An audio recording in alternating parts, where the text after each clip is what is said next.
Good morning. I'm your substitute today. And because of the nature of the sermon, it was difficult to really find music to go with it, so I decided I was going to play some war songs. But there are also songs of peace in here.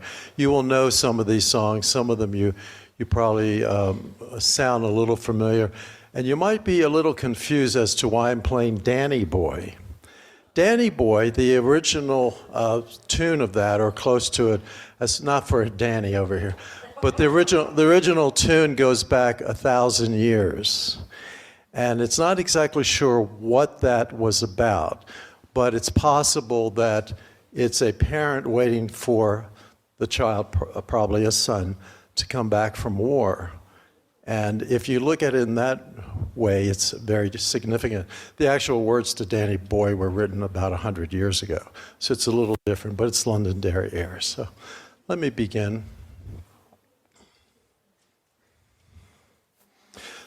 Some songs from the Civil War, from World War II, from England and Scotland, and then Danny Boy, which is Irish.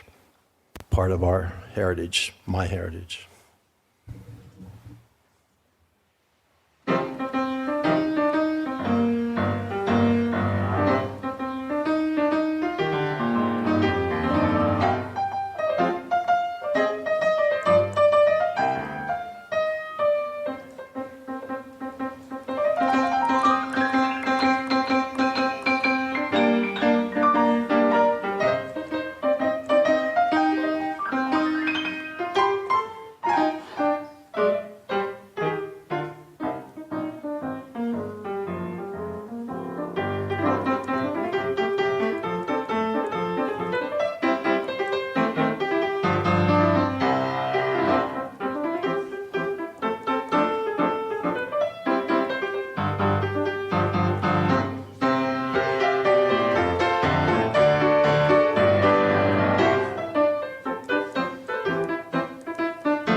Good afternoon.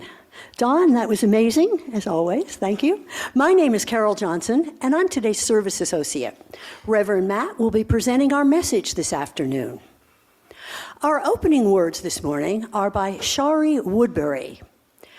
These are responsive words, and I'll invite each side of the sanctuary to speak their very small part. So here we go. When I point at you, say the words. That'll be up on the screen. Okay. To all who are yearning for community. Oh, where's the words? Okay, where you are. No, you're this way. Okay, we got it now. To all who are just getting started. To all who long to go deeper. To all with tender places needing care.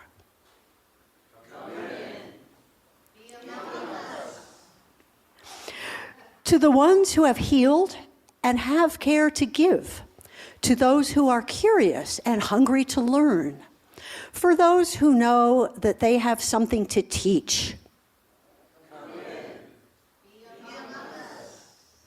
for the ones who are just beginning to suspect that they might nurture others becoming, to the young and the old, the innocent and the jaded, the fresh of mind and the deeply steeped. There is room here for each and every one.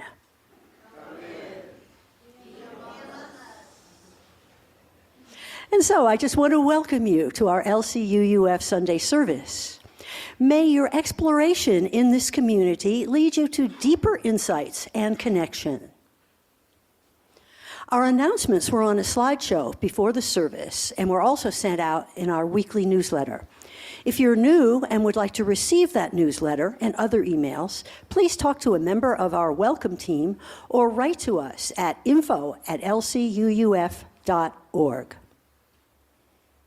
And now, a special welcome to our visitors.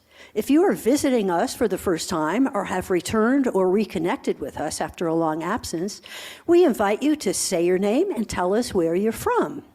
If you're on Zoom, please introduce yourself in the chat box, and it'll be read aloud in the fellowship. We'll start with people here in the room. Anybody new?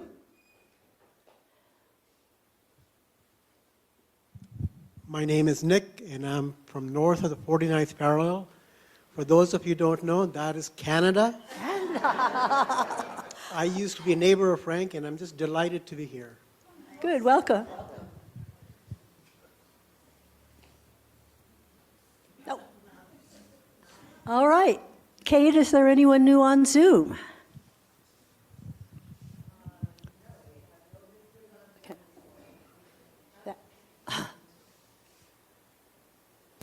All right. Oh, still not on. Okay, no visitors on Zoom. All right.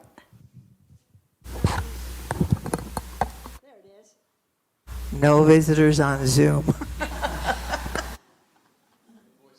Yes. Okay. Well, welcome to all our visitors and newcomers, both in person and on Zoom when they're there.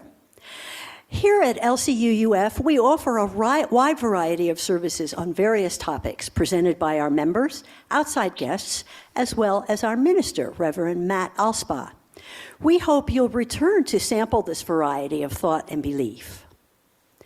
Now we'll light our chalice And our chalice lighting person is there. We'll light the chalice. The chalice lighting words today are from Deborah Falk. Okay. The chalice lit among us is a beacon of hope in a world of crisis, a beacon of possibility made manifest in community, a beacon of warmth through our interconnections, a beacon of light illuminating our shared wisdom, a beacon of connection by our being together. And now that our chalice is lit, let us sing these words together.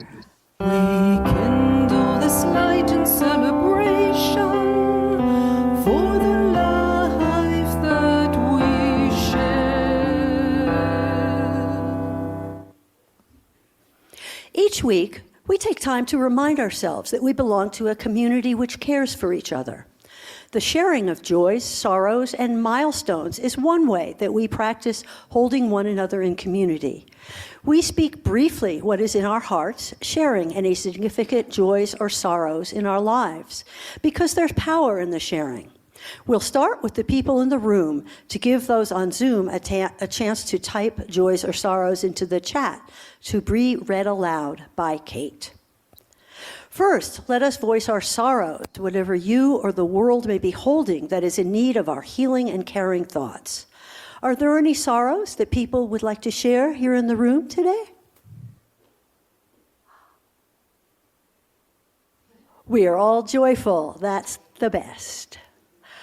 Kate, are there any sorrows on Zoom?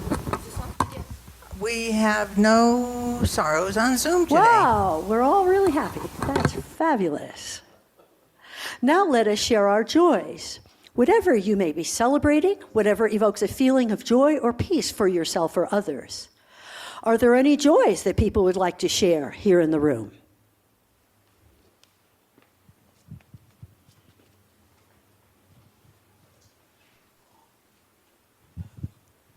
What I'm feeling today is a mixture of joy and sorrow, and I think I can best sum it up by the word gratitude. And I hope you'll indulge me a minute. I'm going to speak a little at a little greater length than is customary, because that's the way I need to get the words out. And I think I'll start with my father-in-law's favorite joke, which he waited all of his life to happen. When he was in an emergency surgery in the last of his days, the doctor, he said to the doctor, "Doctor, will I be able to play the piano?" And the doctor said, "Oh, of course." And he said, "Wow, because I was never able to play the piano before."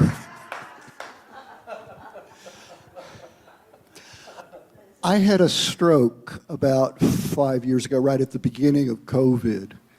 And at first I thought it was total catastrophe. For six months, I couldn't even speak.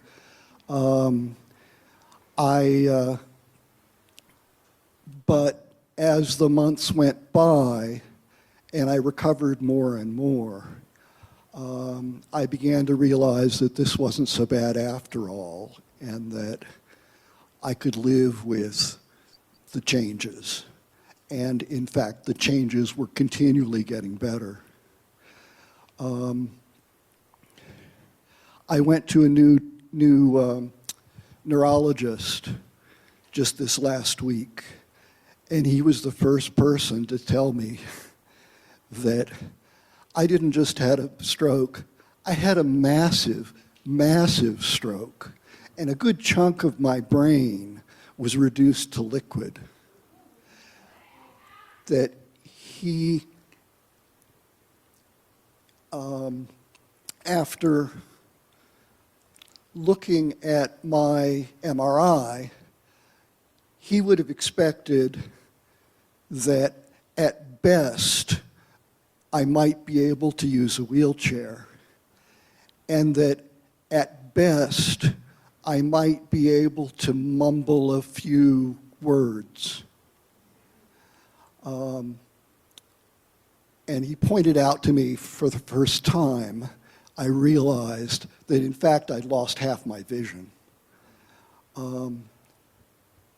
But today I am feeling so grateful, and I feel like I really dodged a bullet.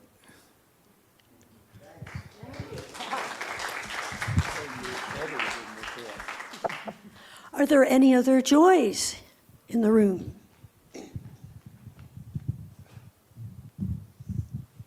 My name is Frank Watson, and I'm just a part-time UU. However, that's not the joy. The joy is that I have Nick with me, and Nick is an apartment dweller that I got to know because he helped me out when I couldn't change a light bulb because I couldn't stand on the ladder. Anyway, for the first time, we are together in close quarters in my house. I invited him down, and the mission that he sort of laid out for me was, I'd like to experience Frank's Mexican life. And so in this 8 days that he's here, he's sampling absolutely everything that I participate in, including you. Anyway. Good. Thank you. Hi, I'm Larry, and my joy is that I managed to arrange a group viewing of the acceptance speech this Thursday. Anybody wants to know about it? I will tell you on the outside.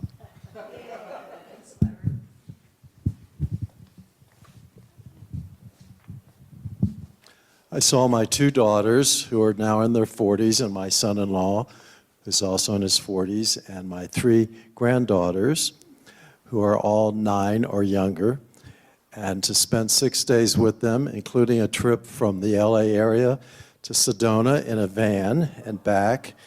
Normally it's 6 hours. It took us 12 hours to get there. But it was so wonderful to see them. And then I've been invited back to attend a family gathering with everybody there. It's an extended Filipino family. I was married previously to a Filipino woman. Anyhow, I feel so lucky. Anyone else? Any more joys? I'm Sharon, and I realize that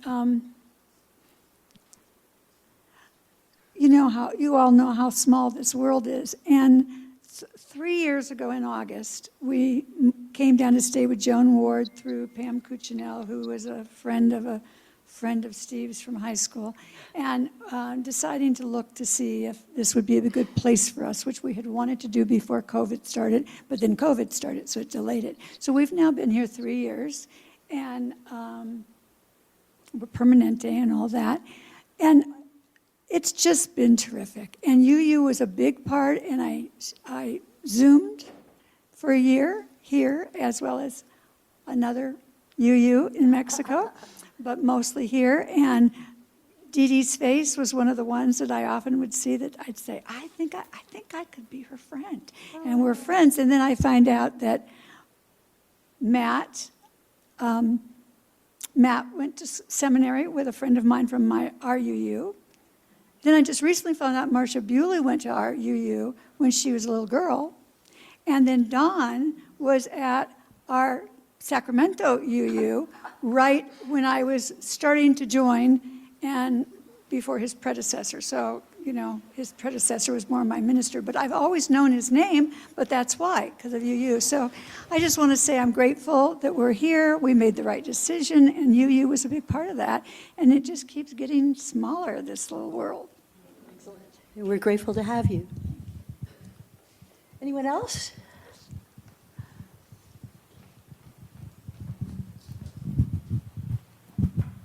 Yes, I'm grateful as an American expatriate to find that the body politic of my homeland has recovered from a stage 4 cancer and is looking towards recovery. Recovering. Recovering, yes. Any more joys? All right. Are there any joys to be read from Zoom? Yes, we have one from Colleen. A joy, she is very grateful for friends who have come to Austin to support her during treatment. I think that's all that's on Zoom. I know that Devora, for some reason, hasn't posted, but she has finished her 5 days of radiation therapy, and she's very glad to have it behind her. All right. And now this candle from our care team represents the joys and sorrows that we hold in the silent sanctuary of our hearts. We light this candle for all those unspoken sorrows and joys. Let us share a moment of silence to hold in our hearts both the sorrows and the joys that have been shared this morning.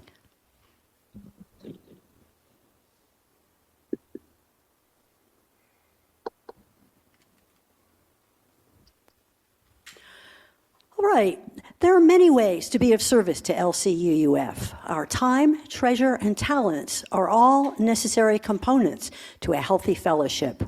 Now is the time in our service that we ask you to share the gift of treasure through pledging and donations.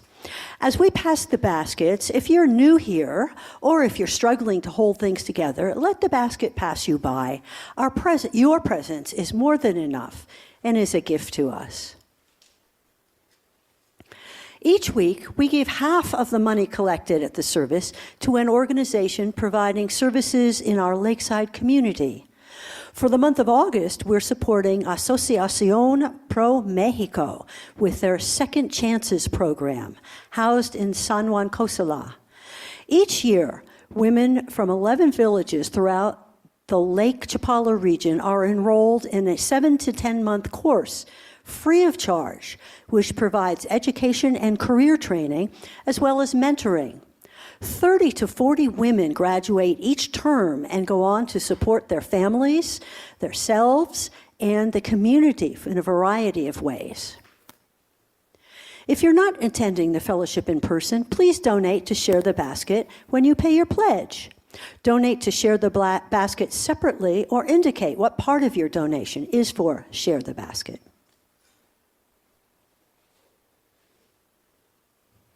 The offering has now been generously given and gratefully received.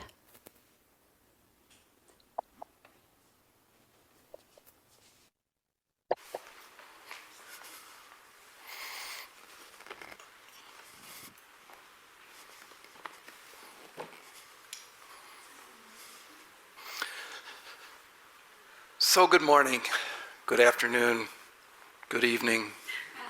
Time doesn't really matter. I want to invite you into a brief time of meditation. And for today, I want to invite us to do a very, very brief version of a body scan meditation. A body scan meditation is a wonderful meditation, especially if your mind is a little bit distractible, if you're kind of carrying a lot of thoughts, because it moves you out of your head and into your body. And so we simply begin by scanning your body. I will guide you from our feet up to our head. So get comfortable. You might soften or close your eyes. Just sort of relax in your chair and begin with your toes, just noticing your toes, just feeling your toes on your feet, both sides, just observing, maybe even a little tingling, and then gradually move up into the body of your feet, maybe the soles of your feet, and around to the top, feeling those parts too. And now into the ankles, just being in touch with those. and up into the thighs. Not the thighs, the shins. Being in touch, feeling those muscles there. Going inside if you're able to. And coming up to your knees. Noticing them. I would note it, if you have any pain in any area, just notice it. No need to dwell on it. Just, it's there, it's part of you. No judgment. And moving up into the thighs, into those large muscles. Feeling those.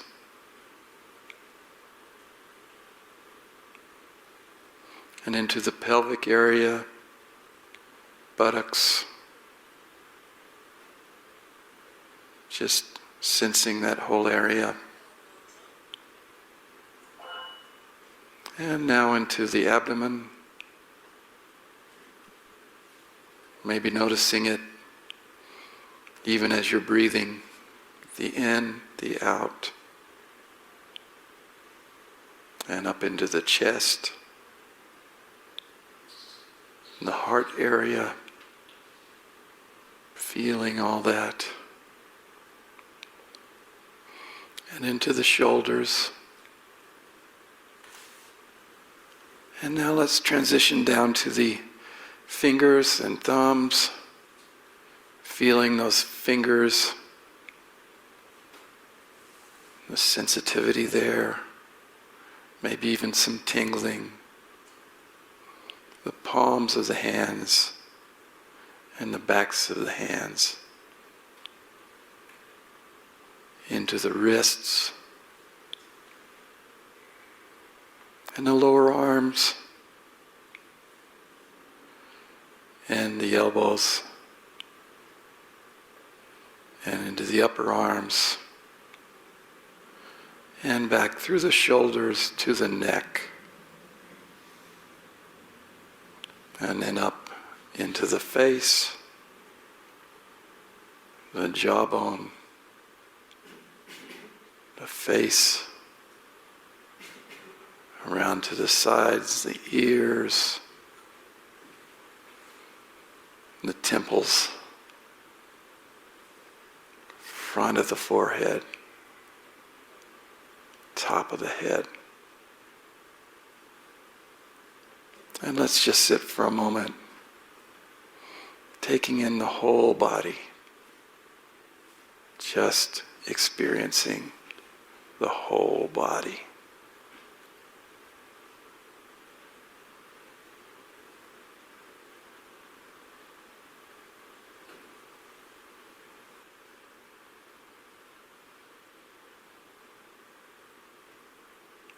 And returning here to be together again with each other.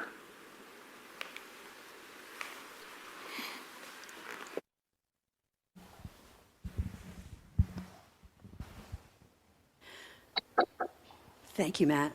Our opening hymn today is We Shall Overcome. Please rise in body or in spirit and join us in singing. And I would like to have some people come forward. Whoever feels they can sing this or sang it in any demonstration anywhere along the time of your existence. We are radicals, if you know it or not. We've been radicals. We've made major changes to society, not just in the United States, but else Canada and elsewhere. So if you've ever been arrested for civil disobedience, anybody raise your hand? Let me just see. Oh, come on. Only 3 of us? 4, there's 4, 5 going, and okay, there's another one, he's admitting, okay. But this song really, We Shall Overcome, is from the African American Spiritual collection. It began in 1750, the words and the music. It's been around a long time. It means a great deal to those of us who are activists and who want to who have helped or want to make a difference. So if anybody'd like to come forward, I'd like the rest of you to hold hands. If Anybody? You don't have to be a great singer. Come on, just come on. You don't have a good reputation as singers, by the way. You read ahead, but you know the words to this. Very simple. Okay. Come on, any guys? No? There's one. Thank you, David. He's also a Unitarian minister.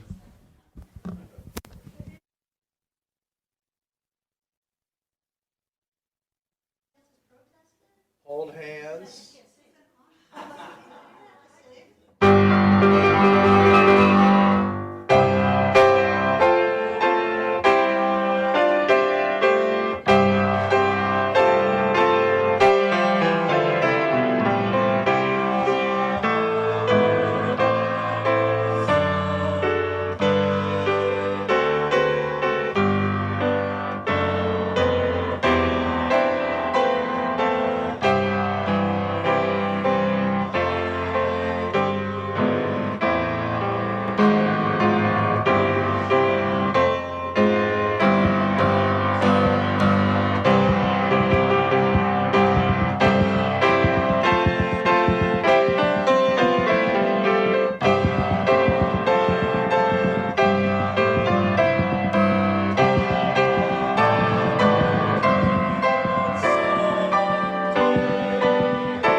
I hope we got a better grade today.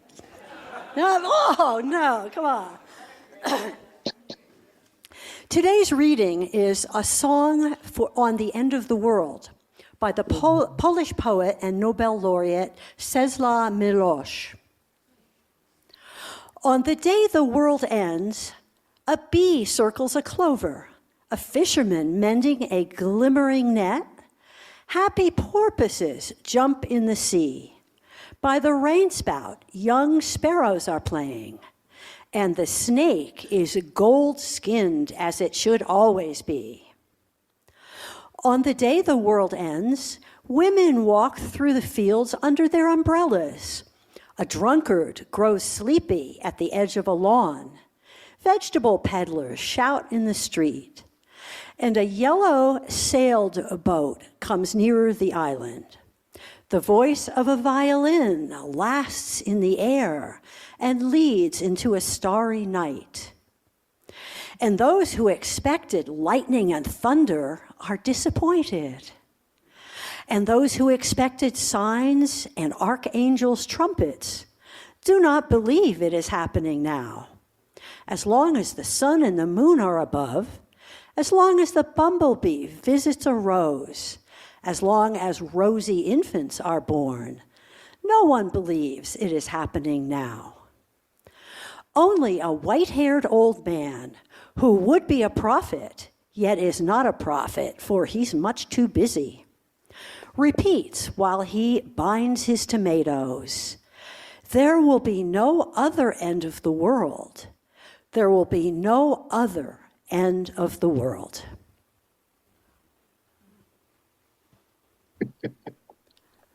All right, we have a video clip. Frans de Waal, who died this year, was a Dutch primatologist and ethnologist. Here is a brief clip from a TED Talk he gave some 12 years ago. Much later, as a student, I went to a very different garden, a zoological garden in Arnhem, where we keep chimpanzees. This is me at an early age with a baby chimpanzee. And I discovered there that chimpanzees are very power hungry and wrote a book about it. And at that time, the focus in a lot of animal research was on aggression and competition. And actually, the whole picture of the animal kingdom, and humanity included, was that deep down we are competitors, we are aggressive, we are all out for our own profit, basically. This is the launch of my book. I'm not sure how well the chimpanzees read it, but they surely seemed interested in the book. Now, in the process of doing all this work on power and dominance and aggression and so on, I discovered that chimpanzees reconcile after fights. And so what you see here is two males who have had a fight. They ended up in a tree, and one of them holds out a hand to the other. And about a second after I took the picture, they came together in the fork of the tree, and they kissed and embraced each other. Now, this is very interesting because at the time, everything was about competition and aggression, and so it wouldn't make any sense. The only thing that matters is that you win or that you lose. But why would you reconcile after a fight? That doesn't make any sense. This is the way bonobos do it. Bonobos do everything with sex, and so they also reconcile with sex. But the principle is exactly the same. The principle is that you have a valuable relationship that is damaged by conflict, so you need to do something about it. And so my whole picture of the animal kingdom, and including humans also, started to change at that time. So we have this image in political science, economics, the humanities, philosophy for that matter, that man is a wolf to man. And so deep down, our nature is actually nasty. I think it's a very unfair image for the wolf. The wolf is after all, a very cooperative animal. And that's why many of you have a dog at home, which has all these characteristics also. And it's very unfair to humanity, because humanity is actually much more cooperative and empathic than they're given credit for.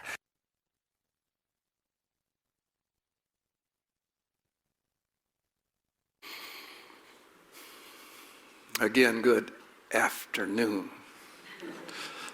So in the mid-1990s, Liz and I joined my sister and her husband, plus 2 other people, on an adventure tour in Thailand. And we had a lot of the prototypical experiences you might have on such a trip, riding on elephants, rafting down the river on a handmade raft, exploring a cave, eating fried insects and grubs, tastes like chicken, and drinking the local hooch, tastes like kerosene. Our guide, Chris Gold, offered our little group one side trip, telling us that it was entirely optional and he didn't take every group to this place. This was a place that he called Lord of the Flies Island. And on this small island lived several dozen children in various states of nature. We learned that these children were left temporarily or permanently by their parents, who worked in the cities and were unable to care for them. Others were orphans. They survived on whatever they could find, plus what little some of the parents could send over. There was an adult there, but she was not responsible for the kids and was more interested in selling us snacks. The place was strange, though not nearly as disturbing as Chris had implied with the name Lord of the Flies. How many of you read Lord of the Flies in school? I had to read it too, and others have spoken with, of course. The book was the first novel of the British author William Golding, It was written in 1954. And it tells a fictional story of a group of schoolboys who are stranded on an uninhabited island where they gradually decline into a state of violence and authoritarianism. And the message I remember is that absent the control of teachers and other authority figures, the schoolboys quickly become uncivilized. The implicit message is that civilization is very fragile. Only a thin veneer over our violent animal state. That veneer can easily be shredded, and we'd all return to a dog-eat-dog existence. Now, veneer theory was actually a term invented by Franz de Waal, who we saw in the video. But it's an extension of the idea of the 17th century English philosopher Thomas Hobbes. Hobbes argued that without any outside control, humans naturally gravitate towards chaos and violence, a state of nature characterized by a war of all against all, as he put it. The only way out was to have some powerful government, some sovereign who demands obedience in every way in exchange for safety. In essence, a bargain that we must trade away our freedom and liberty for law and order. I'm going to leave that to y'all's imagination and continue. Core to this veneer theory is the belief that humans are fundamentally bad, violent, immoral. The British anthropologist Thomas Huxley saw veneer theory, even though that wasn't the name at the time, as a natural extension of Charles Darwin's ideas of evolution. That we've evolved from animals, and thus we've held on to those competitive survival of those fittest traits that put us on top of the pile. Red in tooth and claw. So we're really animals in nature, ready to fight and kill and steal at the slightest opportunity. Every man for himself. The alpha male wins all the goods. So it is only that thin veneer of civilization that keeps a lid on all of our animalistic tendencies towards violence and selfishness. Except that we're figuring out that animals are not quite like that.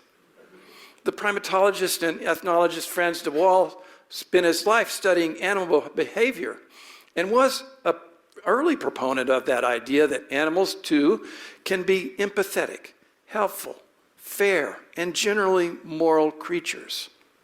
So that perhaps while we may inherit some violent tendencies from our evolutionary past, we also inherit ideas of kindness and empathy. So while de Waal invented the term veneer theory, he argued against the idea. But if we believe veneer theory, what kind of society do we ultimately create? If we assume that the only thing holding people back from violence and chaos is a strong, authoritative state, well, then that's what we build. We spend a lot on police and prisons, and we make and enforce a lot of laws.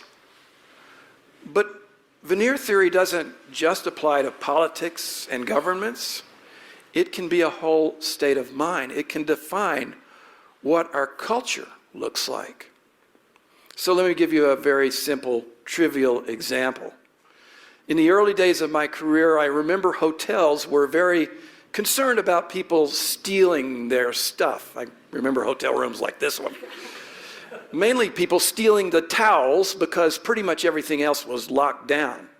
The TV was certainly bolted down, sometimes even the alarm clock, if there was one. The hotel phone wouldn't work at home. Hotels assumed that everyone was a thief if left to their own devices.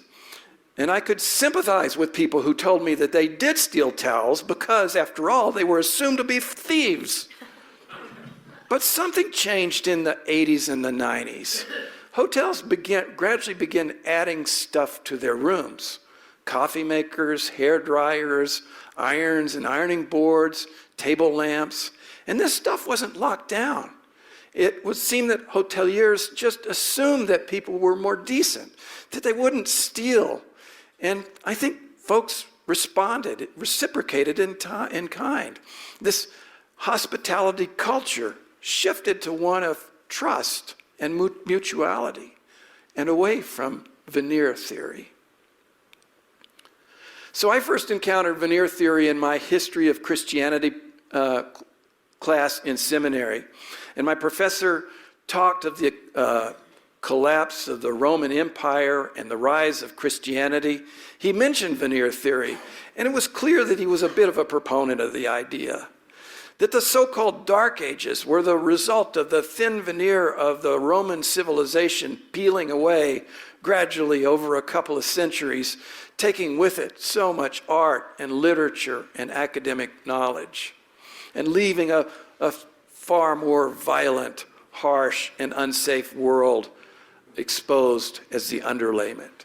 A gradual decline where, as the poet said, no one believes it is happening now.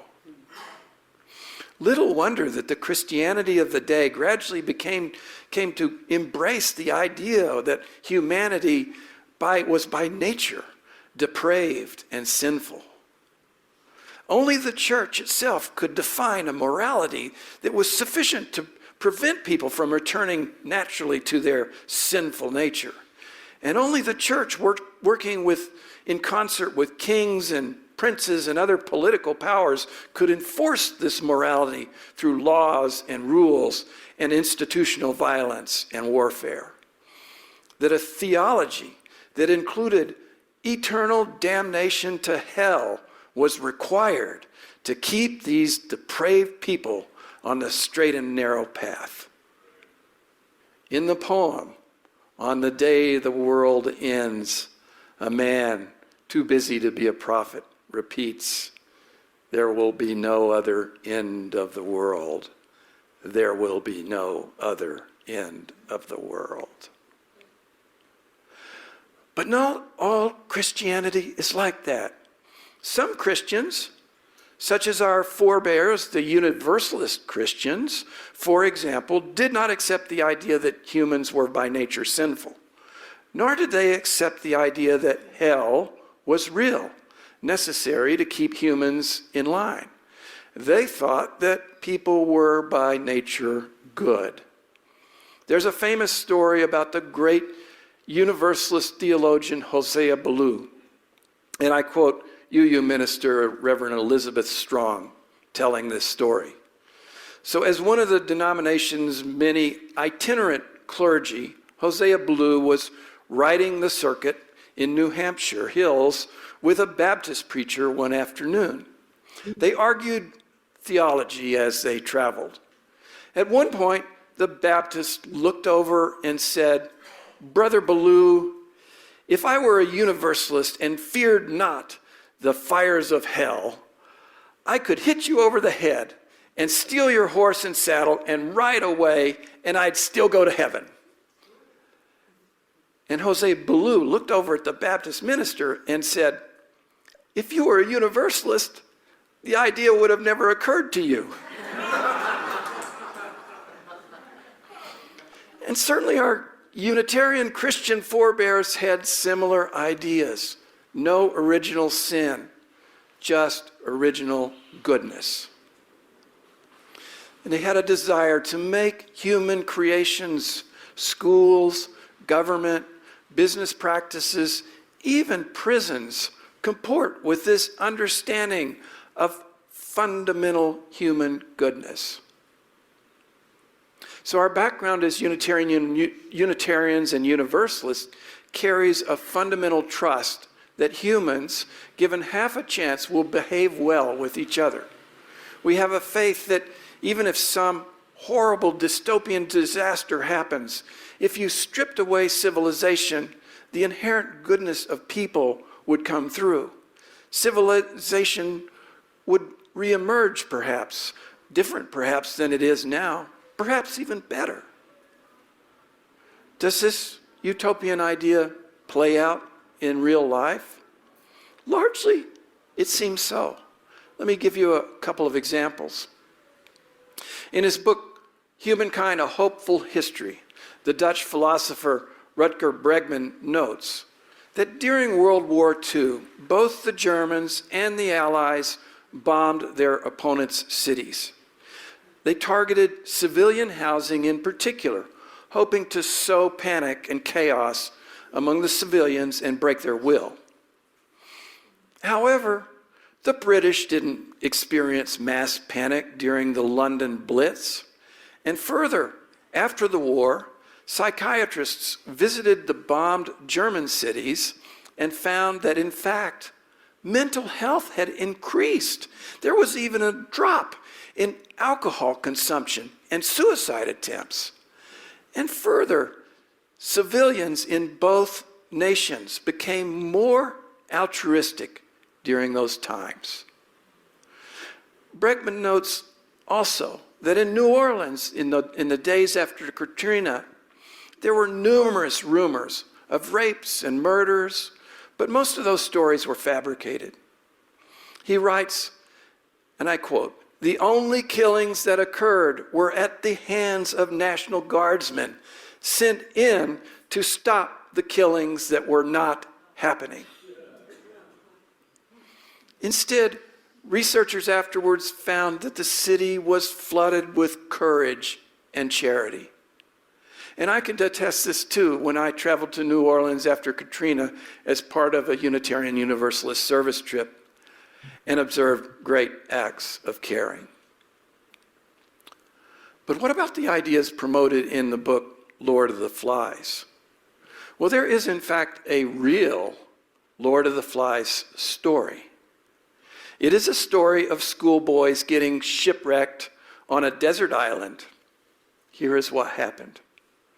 In 1965, 6 boys aged between 13 and 19 ran away from the St. Andrews Anglican boarding school located in the nation of Tonga. I don't think related with this congregation.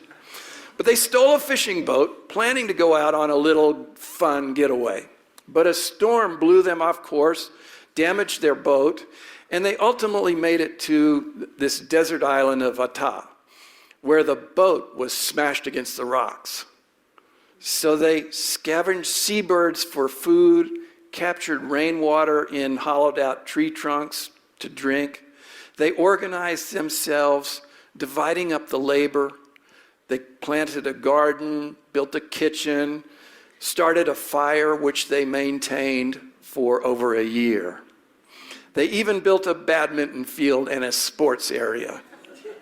And when one of the boys broke a leg, the others rushed to help him and set the leg correctly. They ended up being rescued some 15 months later, and they were welcomed home with enormous celebration because they had been given up for dead. The story was published in the Guardian newspaper and featured on 60 Minutes, and a 1966 documentary about the boys' experience is available on YouTube, and it's worth a watch. And what about that other Lord of the Flies island that we visited in Thailand all those years ago? I don't really know what happened to the kids on that island.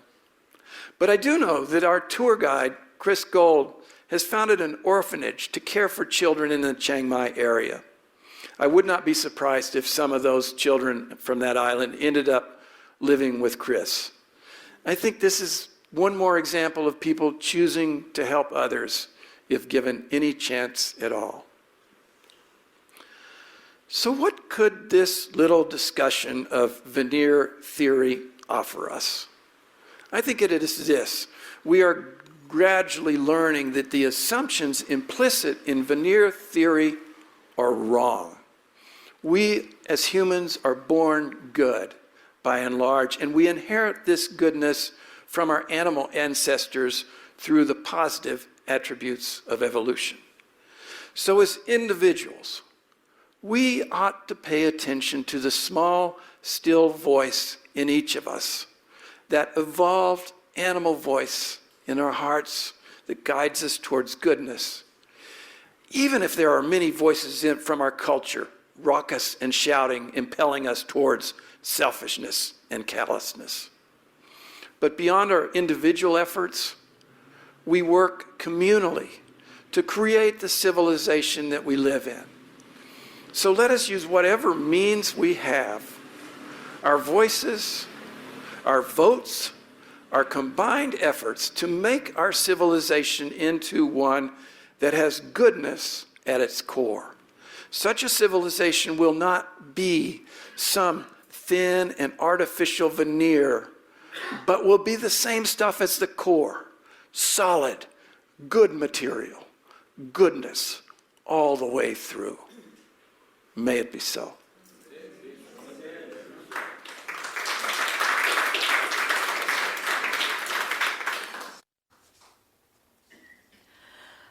Our closing hymn is Spirit of Life, and before he starts, Don would like to tell us something about it. Most Unitarian Universalists sing this classic among us incorrectly.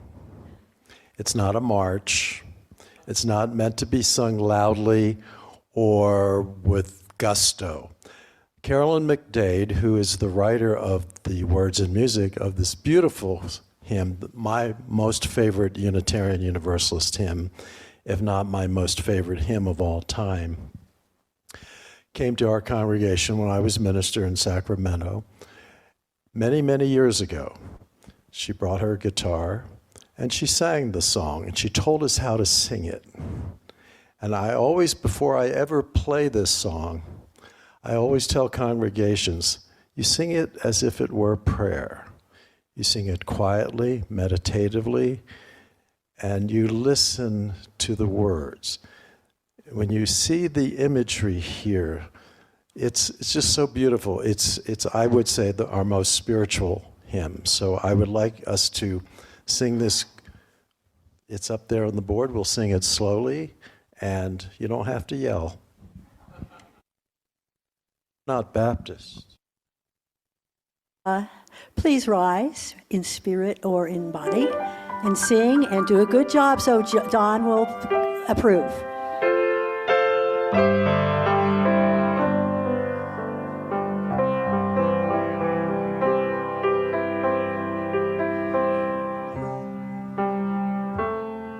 Should I play it first?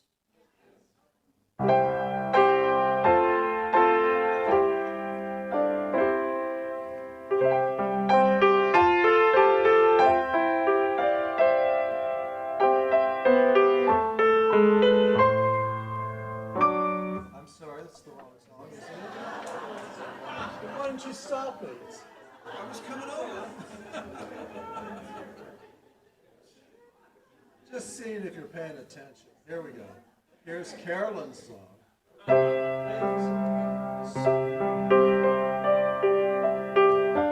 don't you just hum it first time and then you'll sing it quietly? Just hum.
Many people these days would have us believe that there is a thin veneer of civilization that protects us from all they fear that lies beneath.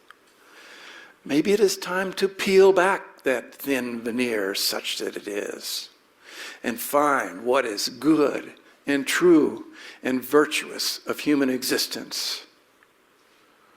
Maybe it is time to tap into that spirit of life, that it may sing in our hearts all the stirrings of compassion and give our lives the shape of justice, both holding us close and setting us free.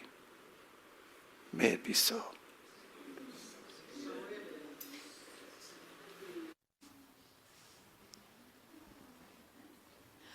All right. Let us extinguish our chalice with these words, which we read together. We extinguish this flame, but not the light of truth, the warmth of community, or the fire of commitment. These we keep in our hearts and share with all the world.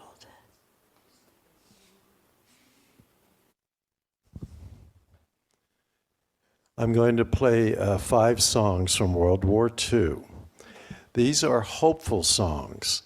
These were songs of inspiration for our troops and for the families who were left home.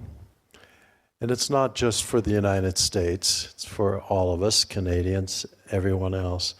But when you think about these wonderful songs, a lot of us were just infants. I was born in 1945, so I am a war baby, if you believe it. But the number one song, you know what the number one song was? Any guesses? Lily Marlene. That's number 2. Very good, Frank. Lily Marlene, and Marlene Dietrich sang that. I'll be seeing you, I'll be seeing you, and that was number 2 or 3. And these are very beautiful, lovely songs talking about love and compassion despite the war and the loss, and the white hills of the white cliffs of Dover. And then I'm going to play a little bit of jazz. These were for the people that were dancing in those days when the war was ending. Sentimental Journey, that came out in World War II time. Choo Choo, Chattanooga Choo Choo, and In the Mood. So if you feel like dancing, I'm not gonna play a whole concert. It's gonna take 6 minutes at the most. Longer if you applaud.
Wow, that was amazing.